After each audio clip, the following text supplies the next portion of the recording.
Унших аргачлалаар дамжуулан үр дүнд суурилсан сургалтын арга зүйг нэвтрүүлэг сургалтын чанарыг тогтмолжуулах, ахиулах зорилготой бүтээлч уншигч төсөл эхэллээ. Англи хэлний мэдлэгийг нэмэгдүүлэхээр улсын хэмжээнд хэрэгжиж байгаа төсөл нь төрийн өмчийн ерөнхий боловсролын сургуулиудад хэрэгжинэ. Төслийн санаачлагаар Лингорс боловсролын байгууллага ажиллаж байгаа бол хамтран зохион байгуулагчаар аймгийн боловсролын газар ажиллаж байна.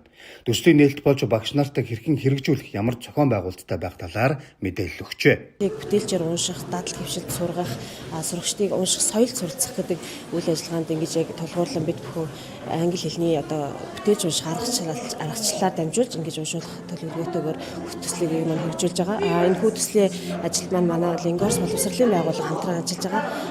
Ингэж уншлал маань амжилттай хэрэгжснээр бидний хүлээж байгаа үр дүн маань юу вэ гэхээр сурагчдын унших чадвар хөгжих, сонсох чадвар, ярих чадвар, мөн үгсийн сан баяжна гэдэг хүлээлттэй байж байгаа. Илүү дэмжлэг болж байгаа гэж бодож байгаа.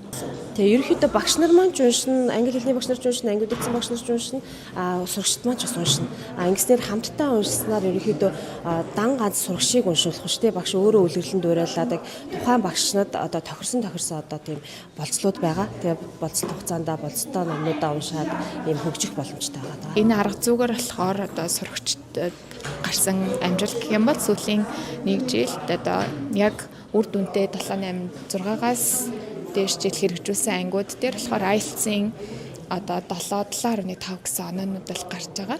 Тэгэхээр мөн яг унших, сонсох болон reading listening дээрээ хамгийн өндөр оноо буюу 9.8.5 гэсэн оноонуудыг манай уншигчд маань ингээ гаргаад ирсэн байна. Тэгээд энэ арга нь маш үр дүнтэй учраас бид нар аймаг дээр ингээд төслөөрөө хэрэгжүүлээд явж байна. 21 аймгийн дунд ахлагын бүх хүүхдэд хурж ажиллах төслийн 5 дахь нь Дархуул аймаг болж байна.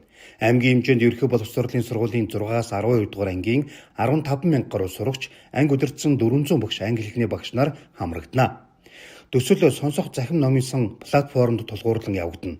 Ерөнхий боловсролын сургуулийн багш сурагчдын англи хэлний унших, сонсох, ярих чадварыг нэмэгдүүлэх юм а.